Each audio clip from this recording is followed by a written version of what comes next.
तो नमस्कार दोस्तों, welcome back to our channel. तो स्वागत है एक बार फिर से आपका ज्ञान कोश चैनल में। तो आज जो हम इतिहास की बात करेंगे वो करेंगे सफदरजंग टॉम की। इसके बारे में आपको बताएंगे ये सफदरजंग टॉम है, ये किसने बनाया था और सफदरजंग कौन है। और सफदरजंग नाम से आपको एक चीज़ बता दें, सबसे पहले दिल्ली में जो एयरपोर्ट था वो सफदरजंग के नाम से था 1930 में। तो चलो दोस्तों घूमते हैं आज और दिखाते हैं आपको सफदरजंग टॉम।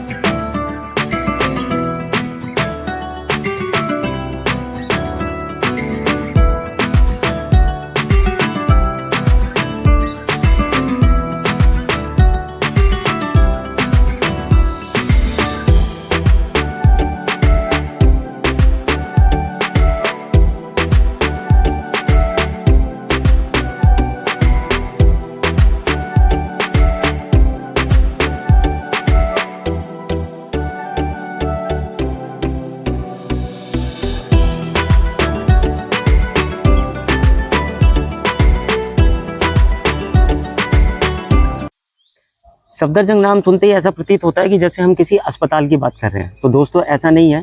सफदरजंग नाम से ये जो टॉम बना हुआ है, और कुछ लोगों के दिमाग में ये आता है कि ये किसी राजा महाराजा का नाम होगा, उसके नाम से बना हुआ है, क्योंकि ज़्यादातर जो मकबरे बने हुए हैं वो लोगों के नाम से बने हुए हैं। तो सफदरजंग एक नाम नहीं है, बल्कि एक उपाधि है जो उनको मिली थी सफदरजंग की।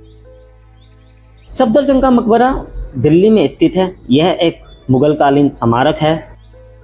यह स्मारक सफ़ेद संगमरमर और बलुआ पत्थर से बनाई गई है। सफदरजंग का मकबरा बनाने का प्रस्ताव उनके बेटे ने स्वयं रखा था। यह मकबरा नई दिल्ली में अरबिंदो मार्ग और लोधी रोड के बीच स्थित है और सफदरजंग हवाई अड्डे से ज़्यादा दूर नहीं है। सफदरजंग मकबरा नवाब शुजाउद्दौला ने 1753 में बनवाया था। इसे मुगल बादशाह मोहम्मद शाह के शासन में बनवाया गया था। सफदरजंग की याद में यह मकबरा बनवाया गया था। सफदरजंग फारस के मूल निवासी थे जो अब वर्तमान ईरान है। वह कारा कोहिनूर के कारा यूसुफ के वंशज थे। जन्म के समय उनका नाम मोहम्मद मुकीम था। 1722 में वह भारत चले गए और 19 मार्च 1739 को अवध के सूबेदार नवाब या अवध राज्य के शासक बन गए। उन्होंने अपनी मृत्यु तक इस पद पर कार्य किया और सम्राट नसीरुद्दीन मोहम्मद शाह द्वारा उन्हें सफदरजंग की उपाधि दी गई। 1748 में अहमद शाह बहादुर के नए मुगल सम्राट के रूप में पदभार ग्रहण करने पर सफदरजंग दिल्ली चले गए थे। यहाँ उन्होंने वजीर उल हिंदुस्तान या हिंदुस्तान का प्रधानमंत्री चुना गया। हालांकि 5 साल बाद 1753 में सफदरजंग अवध लौट आए और 1 साल बाद सुल्तानपुर में उनका निधन हो गया, जो फैज़ाबाद के नज़दीक है। बाद में मुगल सम्राट अहमद शाह बहादुर ने सफदरजंग के बेटे नवाब शुजाउद्दौला को दिल्ली में अपने पिता की याद में एक संग्रहालय बनाने की अनुमति दी गई। सफदरजंग मकबरा हुमायूं के मकबरे की तरह दिखता है। सेम उसी वास्तुकला के तरीके से बनाया गया है। यह स्मारक एक ऊंची जगह पर बनाई गई है और इसके चारों ओर एक बड़ा लंबा चौड़ा बगीचा है। चकोर आकार का यह बगीचा 280 मीटर या 920 फीट लंबा है। प्रत्येक तरफ एक आंगन है और मकबरे के परिसर के अंदर एक दीवार के भीतर एक 3 गुंबद वाली मस्जिद भी है। मकबरे का जो निर्माण किया गया था वो किया गया था लाल और भूरे पीले बलुआ पत्थर से किया गया था। इसमें एक विशाल केंद्रीय गुंबद है और एक ऊंची छत है। 2 मंजिला ये मकबरा बना हुआ है। इसकी अंदरूनी हिस्सों को सुंदर दृश्य अगर देखेंगे तो सुंदर दृश्य दिखाई देता है। मकबरे के आगे के और पीछे के भाग में जटिल डिज़ाइन उखेरे गए हैं, जिनमें से बाद वाले हिस्से में कई कमरे और एक पुस्तकालय भी है। सफदरजंग और उनकी पत्नी अहमद जहां बेगम की कब्रें स्मारक के अंदर एक भूमिगत कक्ष में रखी गई हैं।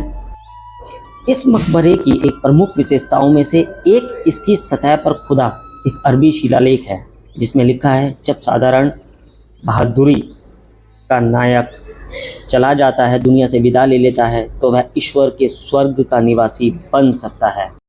इस मकबरे की 9 सत्रीय योजनाएं हैं, जिसमें कई कमरे और पुस्तकालय हैं। इसका ऊपर वाला और केंद्रीय गुंबद इसे कुछ हद तक ताजमहल जैसे बनाता है।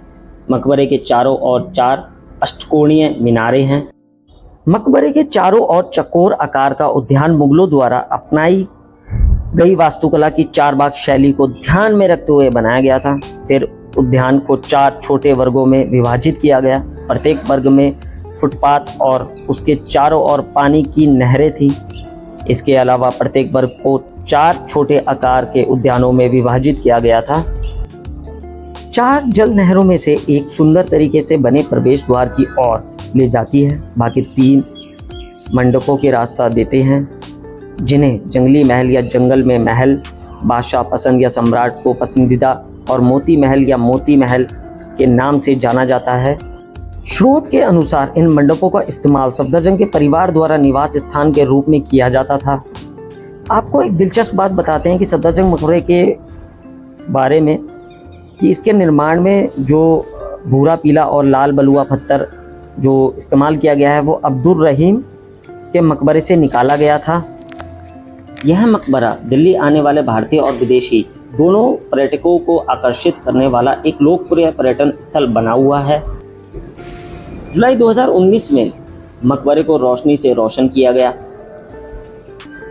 और 2021 में भारी बारिश के कारण इसका मकबरे का जो गुंबद है वो क्षतिग्रस्त हो गया था, बट अब वो सही कर दिया गया है। सफदरजंग का जन्म जो हुआ था वो 1708 में फारस में हुआ था। 1722 में वो हालांकि भारत आ गए थे। वह अपने ससुर और मामा के बाद अवध की गद्दी पर बैठे और 1754 तक शासन किया था। सफदरजंग एक सक्षम प्रशासक थे जो अवध पर नियंत्रण रखने और कमज़ोर सम्राट महमूद शाह को सहायता प्रदान करते थे और उनको कामयाब बनाए रखते थे। दिल्ली में उन्हें हिंदुस्तान के प्रधानमंत्री के रूप में चुना गया था। उन्होंने कश्मीर या राज्यपाल पद भी दिया गया और वह दिल्ली दरबार में एक केंद्रीय व्यक्ति बन गए। 1753 में सफदरजंग अवध लौट आए और 1 साल बाद उनका निधन हो गया। सुरक्षित रखना आज की ज़रूरत है। चर्चा करना इस पे एक अहम हिस्सा है। हमें हमारा इतिहास पता होना चाहिए। सफदरजंग मकबरे को घूमने का जो समय है, सबसे अच्छा समय है शुरुआती वसंत या फरवरी का महीना। दिसंबर और जनवरी के महीने में दिल्ली में तेज़ ठंड पड़ती है, इसलिए आप फरवरी और मार्च के महीने में दिल्ली की यात्रा कर सकते हैं और इस टॉम को मतलब सफदरजंग मकबरे को घूम सकते हैं। ये काफ़ी अच्छी जगह है, घूमने लायक जगह है। यहाँ पे अपने बच्चों को लाएं और अपना इतिहास, हिंदुस्तान का इतिहास उनको बताएं कि ये किसने बनवाया, कब बनवाया, क्यों बनवाया, और ये जो सफदरजंग नाम से जो प्रतीत होता है कि ये कोई बंदे का नाम है, मुगल का नाम है, तो ऐसा नहीं है, ये एक उपाधि है।